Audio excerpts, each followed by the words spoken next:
In today's tutorial, I'll show you how you can color match different underwater video clips so that they blend into one another much better. Interested? Let's do this.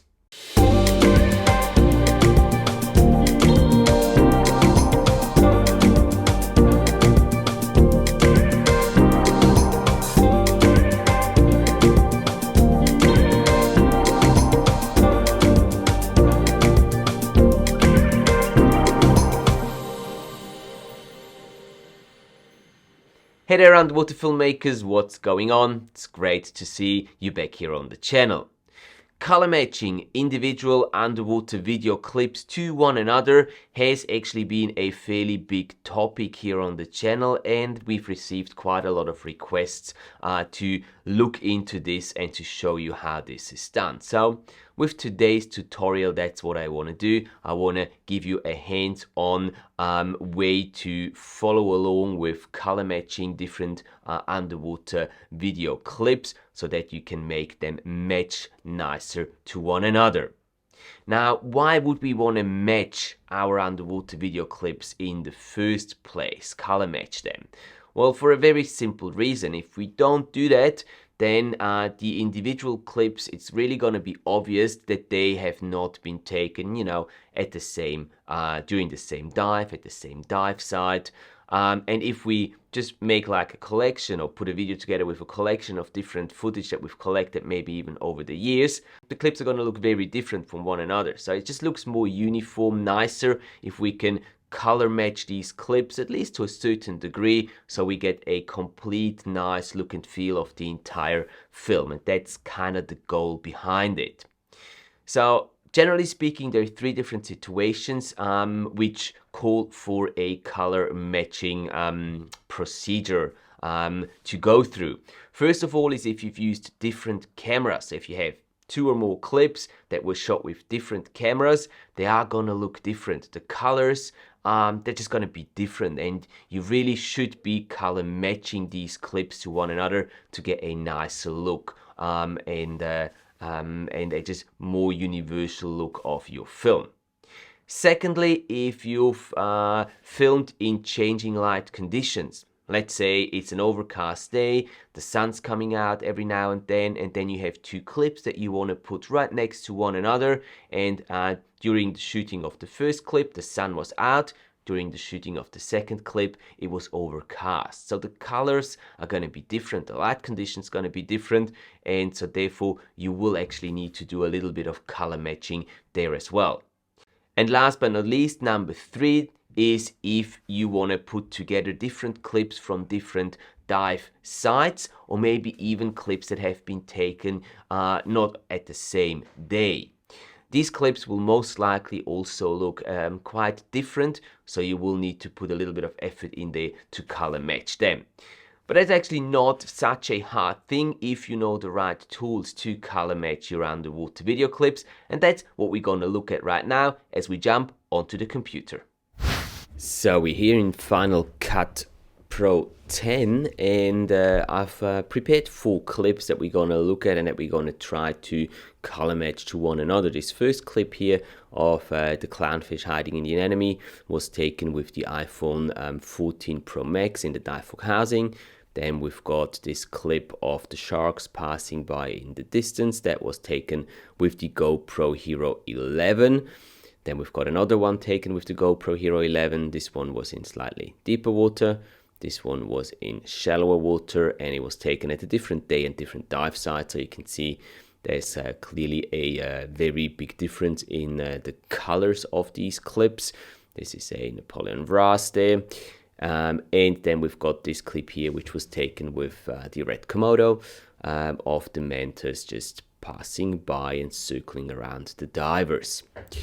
So let's have a look at what we're going to do first of all. Now there's generally speaking 3 different steps that I will go through when color matching different underwater clips. Step number 1 is usually to do a basic color correction. These clips, they're just the way they've come from the camera, and now I would do a bit of a color correction. I'm not going to be going through all that. I've prepared that actually already, so I'm just going to activate that color correction on each of these clips. If you're interested in learning about these color corrections, let me know down in the video, in the comment section, and I'll be happy to make another video about how to do that.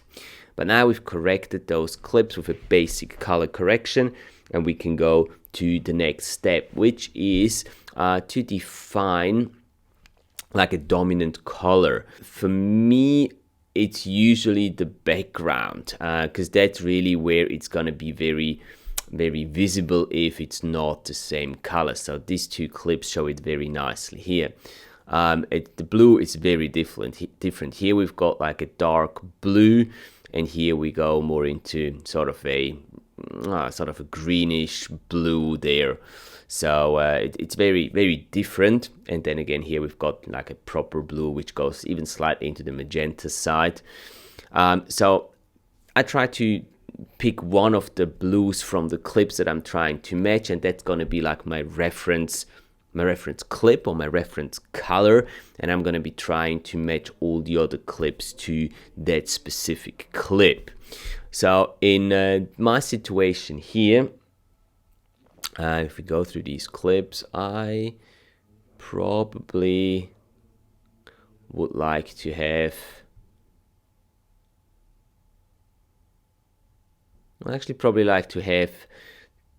this GoPro clip as my reference clip, and I'm going to try to bring all the other clips close to that one.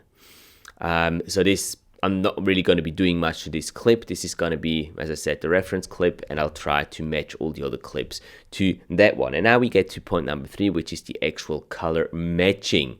And to do that, what I want to do, I'm going to be changing in my scopes here to a RGB parade, which shows me the distribution of the different color channels inside the image here. So we'll go and we'll try to match these, and the way I do this is by opening up the hue and saturation curves. Now the method I show you here is obviously in Final Cut Pro 10, but there is the same tools also in DaVinci Resolve and in Premiere Pro. So you can go with and work with the same method in those other two programs as well. It doesn't necessarily have to be Final Cut Pro, but I'm going to be showing you here because that's the program, the software that I use most often still. This might change in the future, but still at this time, this is the software that I'm using most often. So first of all, what I'm going to do, I'm going to work from pretty much from top down. I'm going to be changing the hue versus hue. So I'm going to be going to this clip here, and I want to try to change this one first, adjust this one first. So what I'm going to be doing is selecting the clip and going again to the hue versus saturation curves, and then I'm going to be picking or defining, using the little picker and defining the blue background. And now what I can do is use that color that it defined and push it either up, which is going to go more into the green side, or down, which is going to go more into the magenta side. And you can see if I toggle this on and off, there is a bit of a difference. It's not very much yet. If we go a little more like this, you can see quite a bit of a difference. And now we can check this out. Okay. Has it come? Oh, we need to toggle it on first of all. Sorry for that. Yeah, maybe. So this is obviously still too bright. So we need to bring the luma down on this one. So we'll go to hue versus luma down here. Do the same thing. Use the picker, select the color, and then we're going to bring that luma down a little bit. How does this look? It's too saturated still. So we're going to go up to the hue versus saturation. We'll pick that color and we'll bring the saturation down a bit. And if we look at it now, it's probably still a little too saturated, and it's probably still got a bit too much brightness. If we do that, now it's a little too dark. So it's really just playing around with these dials, trying to get the proper representation and matching of these two. I think it's a little too much into the magenta side now, so just bring it up a little bit. And this actually doesn't look too bad. This actually doesn't look too bad. Obviously, the foreground is a completely different story. That looks different, but that's just something that if we really want to do that, we'd have to work with layers, isolate that, and then work on that one. But even just having corrected the background, it seems a lot more natural. Like, have a look again if we turn that off, and this is our starting point. So this doesn't really look like the same dive site, not at all. But if we activate that again, you could actually think that this was taken at the same dive site during the same dive. It could have been, right? So let's have a look at the other two. I'm just going to go quickly through those two, and then we'll have a look at the final result.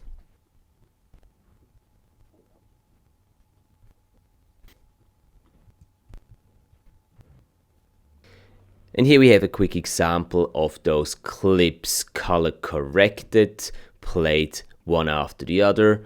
Our Nemo, the sharks, the Napoleon Ras, and the Manta Ray. And you can see a fairly clear difference if we take the adjustments, if we disable them. And this is what it looks in its original state, just with the basic color correction. You can clearly see that these clips do not match very well with one another.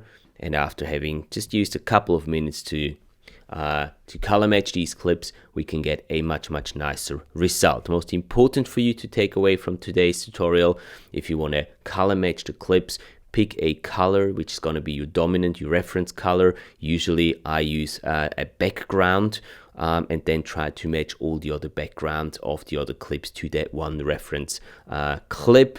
Make sure that your hue, that your saturation, and the brightness, your luma, that they match well in between all the different clips, and then you're gonna get a much nicer, more uniform looking end product.